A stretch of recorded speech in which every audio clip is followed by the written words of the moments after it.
Good morning, honorable members. Ngasi business packet charge. Agenda number 1, questions. Hanmada, start question number 5. Hangbigadaba, honorable member Shri K.S. Vacation Singh.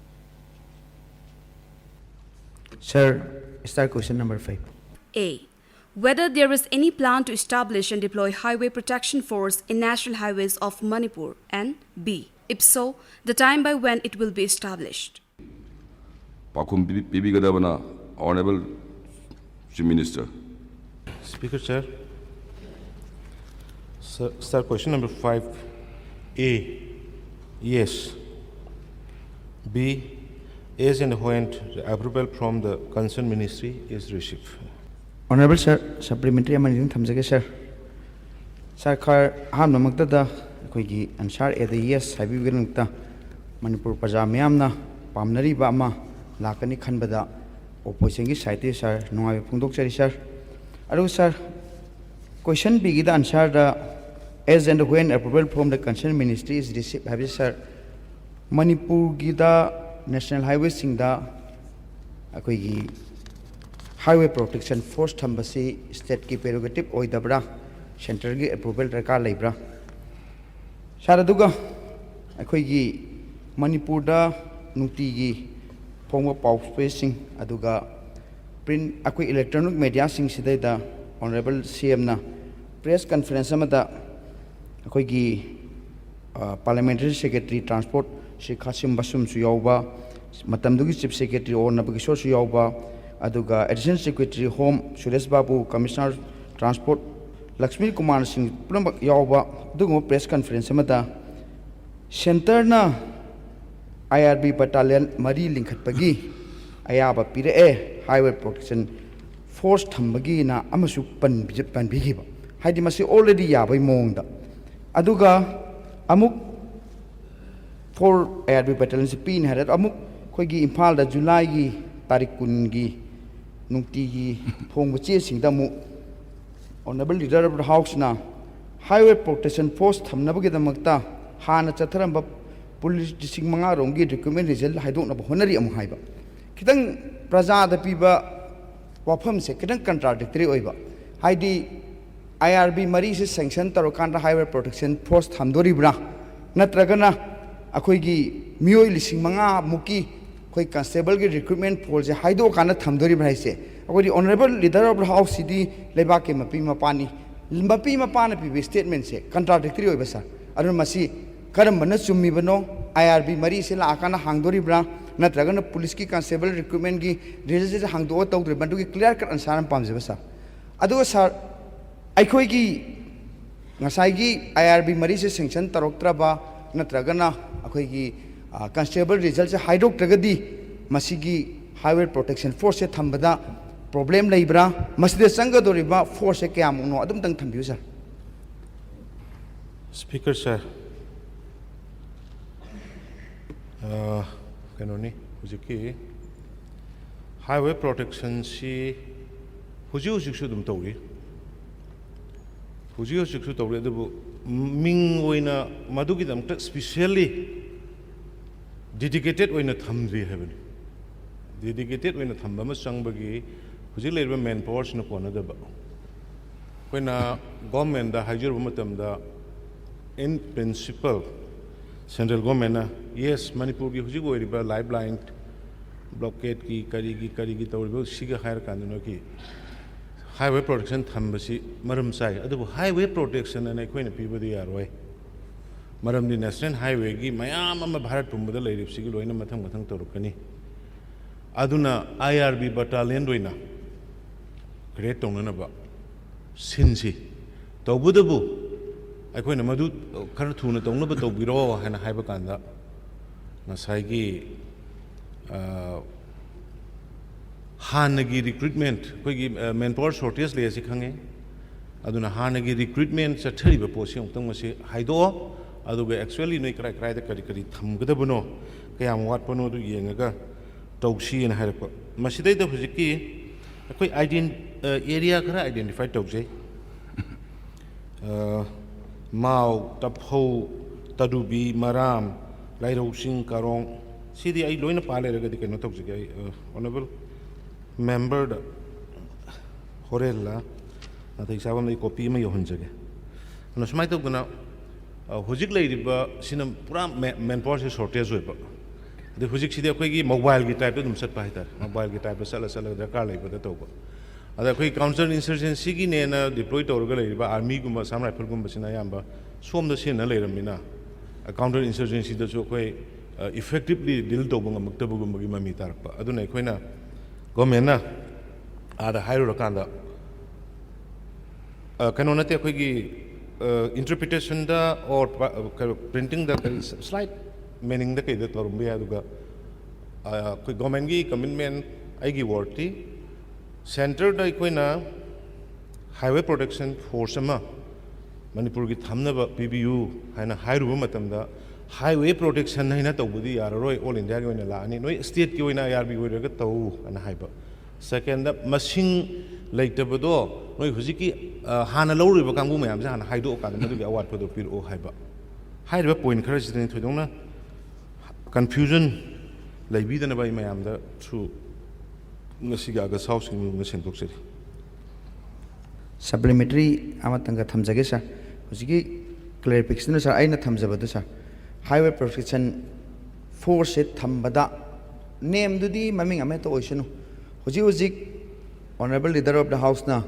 Masia Quay full flesh Natrasukradi Haurena, Tapire, Masing Shu, Natrasuena. Adu target, sir.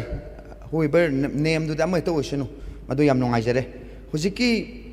Jaga jaga taurising se masigi command taurise kanana command tauge SP na taubra additional SP na taubra ado ai na sai hangjagi bdo to kitang clarify to biramdre highway protection force maming du dame to orsunu kanom pamra masi thamna hotna bada akoi gi required force masing kyan mu oige haije madum danga thambiu sir. Honorable member Kungrmane hujiki details to printed when I picture again. Makha Chadizana, start question number 6. Honorable Member Sri Suresh Kumar Okramna, Vigani. Honorable Speaker, sir, start question number 6. A. Whether there is an instruction from the central government to aid an image of Deen Dayal Upadhyaya in all the later heads of the Honorable Chief Minister, Ministers, Parliamentary Secretaries and officials. And B. If so, a clarification justifying the step so as to sensitize the people of the state. Pakum Honorable CM the Vigani. A statement is laid on the table of the House.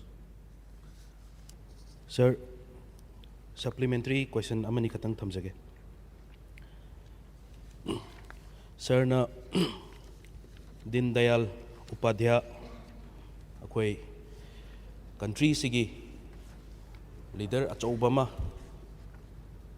oibiramgani adubu aigi knowledge na haiba tare ai isagi knowledge ta lack oigadra aingonda awatpa leibra kitang khangba watpa aina su khanjabada leibiriba honorable MLA sing leiriba Manipur ki prajada Deen Dayal Upadhyaya haiba national figure ase akoi kanano kari no marik chumna akoi gi leiriba countries the leiriba national leader national figure sing Mahatma Gandhi gumba Netaji Subhash Chandra Bose gumba Sardar Vallabhbhai Patel gumba Pandit Jawaharlal Nehru Maulana Abul Kalam Azad sigumba national freedom fighter da yamna chauna luchingba yaurlaba freedom fighters singi marak singda oiramba yai adubu Manipur ki praja singda even akoi honorable MLA singda mahak si karamba misakno kamai tobano haibaduma khanghan biba takpi basi chumgadra haina khanjaba adumasi akoi Deen Dayal Upadhyaya gi leader asigi mahaki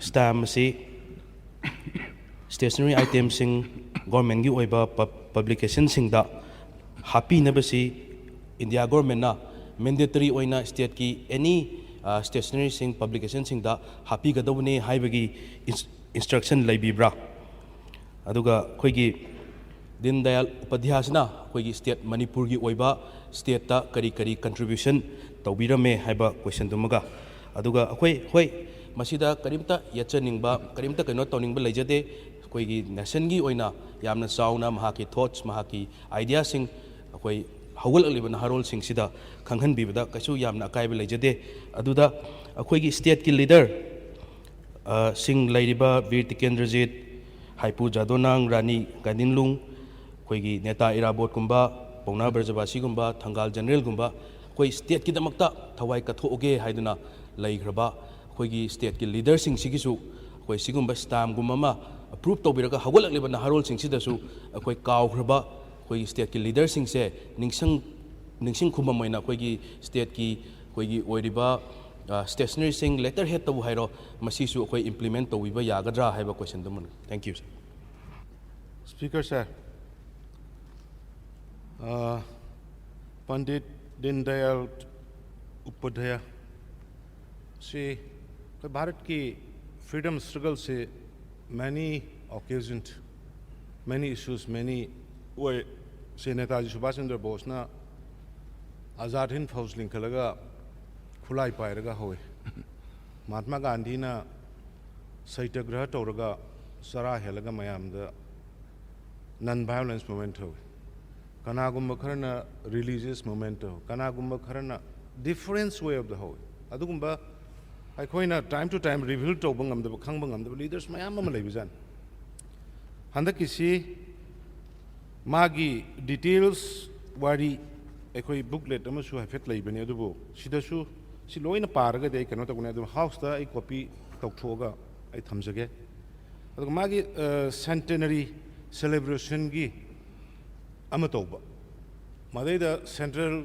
government or kan mayam state yam suloina tongnaba adagi akhoi gi state ta sumasi tangai phana nationalism feelings aduga lebak ki democratic nation gi tawgru kangbu du tawbham thokpra haibagi wakhal amada akhoi masi tawbuni aduga center dagi kari dagi mandatory hoina pirak pa adugumba kasulite maside da akhoi gi state government gi hoina su koina the emblem and the names prevention of improper use the moi kharapi 1956 ki act ki makada la na sin ba ya da miui khara khak pi adu na ta ba sing di state government gi kanu to buzan adum ya ba second point of ki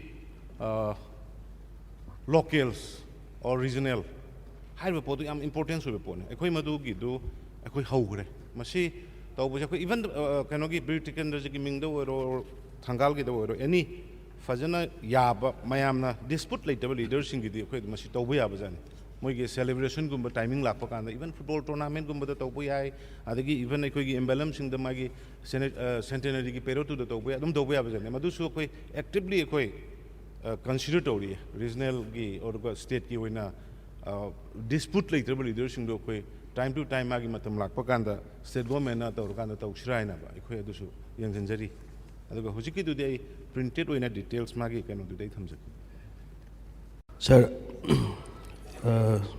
अरोइबा question um खतंग sir अखोई centenary celebration हाइबनिना मसी अखोई चाही चुप तौगदरिबा चाही मंगा की programme चाही मंगा हापदरा नत्र कंटिन्यूअसली अदुम हापगा लाइगदरिब्रा हाइबदुमगा था अमा खतंगिरा था अनिगिरा पुलप चाही मंगा गिरा अदुम मथंगरा क्लैरिफिकेशन तौबा यारगदि sir thank you state government की खतंग थम्बिरगा अखोई मतम साना यंजनजरगा तौजगे थैंक यू मखा चथजना सुबह स्टार्ट क्वेश्चन नंबर 7 हंगबिगदबा honourable member Shri K Meghchandra Singh Sir, start question number 7. A1. The total area of reserve forest in Manipur. 2. The district-wise details of the reserve forest of Manipur. 3. Whether people can construct houses and settled in the reserved forest areas. And B. Action taken to evict all the illegal encroachers in the reserved forest areas of the state of Manipur. Honorable Speaker, sir, answer to start question number 7. A, Roman 1. The total area of the reserve forest in Manipur is 984.25 square kilometer. Roman number 2. Imphal East 6, 58.85 square kilometer. Imphal West 2, 21.27 square kilometer. Senapati 8, 253.89 square kilometer. Vishnupur 3, 0.990 square kilometer. Suchanpur 5, 338.32 square kilometer. Sandian 3, 141.86 square kilometer. Tamenglong 4, 147.65 square kilometer, Thoban 6, 21 kilometer. Roman number 3, people cannot construct houses and settle in the reserve forest area. B, Roman number 1, eviction notice served to the encroachers. Roman number 2, 32 encroachers evicted from Langon Reserve Forest, 53 encroachers evicted from Hengang Reserve Forest. Roman number 3, Revenue Department has been requested to cancel the dark citas issued by them inside Reserve Forest to avoid legal complicacy. Roman number 4, wide publicity to the encroachers has been done to leave the land encroached in Reserve Forest voluntarily. Roman number 5, appeal cases in various courts against the eviction notice filed by the encroachers have been attempted to cancel the appeal. Roman number 6, regular patrolling by staff takes place as a routine measure to identify any new encroachment. Sir, supplementary question number nida thamjige sir. Hojiki aina hangjariba akoigi question 1 2 CMD yare. Adagi question number 3, whether people can construct houses and settle in the reserve forest area haibse kitang ai supplementary sigi point sida thamjage sir.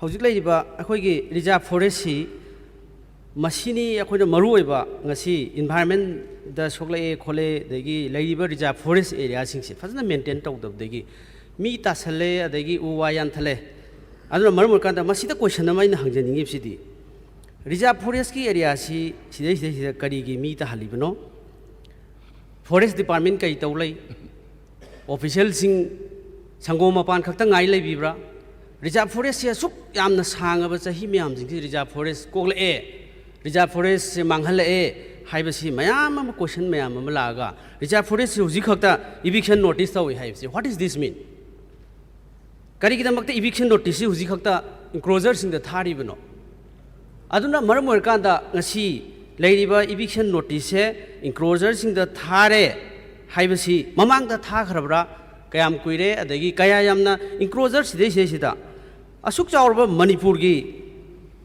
984.25 square kilometer ki area sida mi kuntrani thoi khak evicted tawre 53 khakta enclosure se evicted tawre haibase hengang ki area kharama langol ki area kharama sida evicted tawre aduga enclosure mayam enclosure khara sida notice thare haibasi masigi question si yadi masida piriba answer satisfied oidi maramaduna sigi aikoi assembly mathak sida kakhalaga aswagi area uba sibakta aikoina eviction tawba ngamdraga karamba singi area sing thawal ge area sing adigi singi mayam sing reserve forest sing degraded tawraiba mayam sing karamain tawna sigi piriba question answer sin satisfied oibi yabra yadi ano maramor kanda it is for the general interest of Manipur ano masigi si department na masi action lokhot pi bese satisfied oide ano masi karamaina yam effectively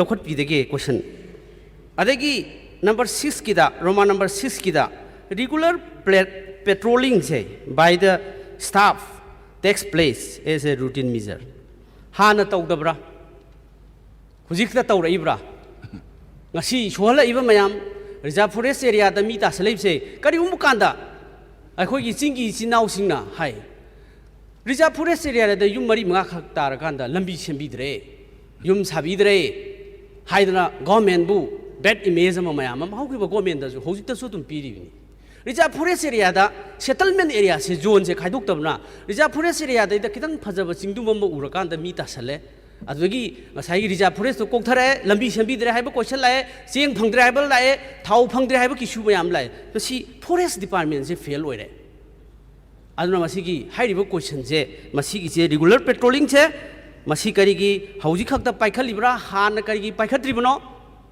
adagi han paikhalagana kari gi damakta reserve forest area da mi settle thon bano why is this aduna masi jam clearly question pbo answer in the aina hangjari se ai gi lanai nate laiba public sigi mati environment da ngasi ising chawre flood hoye adi ising yanthal la haire reserve forest kari gi maintain tok de si question si related hoye ana masi yam clearly amka masi gi desidra sigi routine measure paikhal haire se karamba matam degi hobno adagi sahi kaya sure routine program paikhali bese masi gi se chamchamba sentence sama pira ga paikhal haire se di yaro सी याम clarification answer पीबीयो exact point पीबीयो sir thank you Honorable Speaker, sir. अहमद कोई honourable member ना कोई checking तौजरपदो कोई regular patrolling by staff takes place अखोई हुजिक हंदक्तगी हेड अनोबो गमे लापदगी हौरेबा सर कोई पेट्रोलिंग तौबसे अनीसुबा पॉइंट दा रिजर्व फॉरेस्ट एरिया दा लरी म्यामजी 1932 दा देन महाराज मतमदगी रिजर्व फॉरेस्ट एरिया जी आइडेंटिफाई तौरगा ब्रिटिश की मतमदगी पीरम थम मैम से इंक्रोजर मैम तौरगा लेरमे लेरी मैम से ममांग दा साइन पंजकी खरदुदी इविक्शन तौखरे अदुबु दाक्षिता लोय अयाम पाइरंबा मदु अखोइना दाक्षिता पाइरमनेना से कनोदा ऑनरेबल कोर्ट अखोइना सिग मैम से कोर्ट केस मैम लाए इविक्शन तौरबा कांदा अदुबु कंसर्न डीसी सिंग दा कंसर्न डिस्ट्रिक्ट तोगी कंसर्न रेवेन्यू डिपार्टमेंट दा कोई दाक्षिता मैम कैंसिल तौनबा तौरीबा सर अदु मैम रिपोर्ट लोय फंगाकांदा सिगे मैम से लोयनबा कैंसिल तौगने बसा हुजिकी अइना हंगजबसे सर अखोइगी मयामगी लेइबा इशू मैमसी सिगी इंटरेस्टनी अदा हुजिकी अखोइगी रेगुलर पेट्रोलिंग तौबसे अनौब सरकार लागा तौबनी हाइबी अदु तारबदी मसिगी रूल से अनौब सरकार से लाकांदा सेम्बा रूलला ममांगी सरकार दा लेरमद्रबरा ममांगी सरकार दा लेरमगना करिगी ममांगी सरकार दा पाइबा हौदबनो ऑफिशियल सिंगना डिपार्टमेंट ऑफ द फॉरेस्ट करिगी पाइदबनो अदगी अनौब सरकार से लाकांदा अनौब फॉर्म तौबरगन ओके वेल एंड गुड हौजिकता अनौब सरकार सिना पाइखले हाइबोरदी याय अदा अनौब सरकार सिना सिगी ममांगदा हाइरिबा रूल से लेरमद्रबदी असी अदुदी ऑफिशियल सिंगसिदे करिगी एक्शन लौरोइदोरिबनो वाय अदुना मरम मरकांदा मसिगी सिमा क्लैरिफिकेशन तौनिंगी हौजिकी ऑनरेबल मिनिस्टर ना सर ऑनरेबल मिनिस्टर ना पीबीरेबा आंसर दो कितंग सैटिस्फाइड ओइदि हाइबगिनी मसिदैसिदा दाक्षिथादा संगी दाक्षिथा संगमबना मसि इबी कनो तौनबा कक्थननबा रेवेन्यू दा पीग्रे हाइ दाक्षिथादा कयाम संगे दाक्षिथादा संग नत्रगा संगदबी क्वेश्चन दु होय अदुदि लीगल पॉइंट दा होय सिंग एरिया दा दाक्षिथा संग बा यादि हाइबे सिगी इम्फाल मयोल सिदा सिबकी एरिया सिदे रिजर्व फॉरेस्ट दे मेंटेन तौबा ngamद्रगा करम हिल के एरिया सिंदे मेंटेन तौरमदोइनो अदुना अइना थमजनिंगिबसे होय आंसर से सैटिस्फाइड दि ओइदे ओइद्रगसु मसी डिमांड कनोदा डिस्कशन दबदि अमु खनगिसी अदुबु सैटिस्फाइड दि ओइदे पब्लिक की इंटरेस्ट लेबाक सिगी इशू सिदे पीरिबा आंसर से सैटिस्फाइड ओइदे हयिंग डिमांड डिस्कशन दा फजना प्रिपेयर तौबी थैंक यू सर मखा चतजना इन हाउस वाफम थमजहोगे ऑनरेबल मेंबर्स सिंग अमदी पाकुम खुंबीबा ऑनरेबल मिनिस्टर सिंगसु माई माई ओंजल लगा पाकुम तौनबगी महुत्ता थ्रू स्पीकर तौगिनबा निंगिंजरी मखा चतजना मरी सुबा स्टार क्वेश्चन नंबर 8 हंगबिगदबा honourable member Shri Okram Henry Singh Honorable Speaker, sir, start question number 8. A. The present status, progress of the Manipur State Transport Corporation, erstwhile MSRTC. B. The routes and the number of vehicles in operation. And C. Whether it will be run by the state government or implemented on PPP model. Pakum Bibi Gadaba, Honorable Chief Minister. Honorable Speaker, sir. Sir, question number 8. A. Government of Manipur made a humble beginning towards providing an affordable, safe, comfortable, reliable road transport by reviving the public transport system and establishing the Manipur State Transport, and consequently it was launched on 25th, 6/17. It is not a corporation. B. The at present 15 buses are plying along the following routes: Ring Round City Bus, Bus Mari, Inter-District Bus Services, Bus Taramathoy, aduga route na Imphal to Kaksing, Bus Ani, Imphal to Yaripok, Bus Ani, Imphal to Moirang, Bus Ani, Imphal to More, Bus Ani, Imphal to None, Bus Ani, aduga Imphal to Faizol, Bus Ama. See the sir. Presently, MSD is exclusively owned and run by the Transport Department, Government of Manipur, but efforts are being made to invite and involve participation of private operators at the later stage when an acceptable modalities get finalized. Honorable Speaker, sir, supplementary machamta. Hoi, yam nungai jare, public interest hana mamangi government nasu hona biramba. Hauziki ano ba government sinasu amukhen relationship hana ba hona biba yam thagat jare. Aduga loina na honorable sir, masigi future plan haiba tare. Inter-district connectivity हाइबदी अतोप अतोप district लेम होरिबा सेनापति जगह की वाबु माओ की border जगह उरखुल चुचानपुर की अते लेहोरिबा अते अते डिस्ट्रिक्ट सिंह जे लेहोरिबा मसी की प्लान सिंह से कैम कोई न लेरगा पाखत पीगनी हाइबदु मत का सिंह दोपिरो thank you Honorable Speaker, sir, hantaki do ikoi tasengna ahanba budget kida paisa si 11 crore points some thamakanda yarga di bus khriam lai na batoguni. Honorable member na ukar per is very public interest am I should clarification to jabe mata tanja fangi adai da ikoi anobalak ba government gi 100 days gi khara ikoi na su kitang achievement uning ba ma galoinan to bodu da 5 crore khak sanction ahan ba gi release to holaga 5 crore dunna to kan manage to bani ano hujik walhori ba maugi adai ukhrugi atai atai walhori ba singi district singse connect tong ma thu ma tam dai khoi yam kana madu gi da khoi wa ko tok jari yam thu na sathana ba tok jari Jabireko. Makha Chadajana Ngasigidi, Makha Taba, question later.